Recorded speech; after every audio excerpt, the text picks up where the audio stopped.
ایک بزرگ جا رہے تھے۔ کچھ بچے آپس میں بحث کر رہے تھے۔ جب قریب سے گزرے تو وہ بچے کہنے لگے، بابا جی ہم آپس میں کسی مسئلے پر بحث کر رہے ہیں، آپ ذرا فیصلہ کریں۔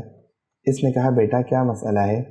بچے نے کہا کہ ہم آپس میں بحث کر رہے ہیں کہ ایک آدمی بڑا نیک ہو، کبھی گناہ نہ کیا ہو، اس کے دل پر اللہ کی خاص نظر رہتی ہے، یا ایک آدمی بڑا ہی گنہگار ہو اور سچی توبہ کر لے، اس کے دل پر خاص نظر رہتی ہے۔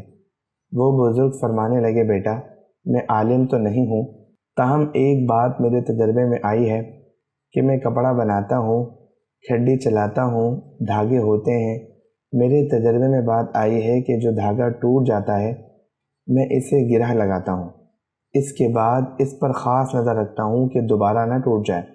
ممکن ہے بندہ شیطان کے راستے کو چھوڑ کر سچی توبہ کر لے، اللہ سے اپنی گانٹھ باندھ لے، ممکن ہے اس کے دل پر اللہ کی خاص نظر رہتی ہو کہ یہ بندہ دوبارہ ٹوٹ نہ جائے۔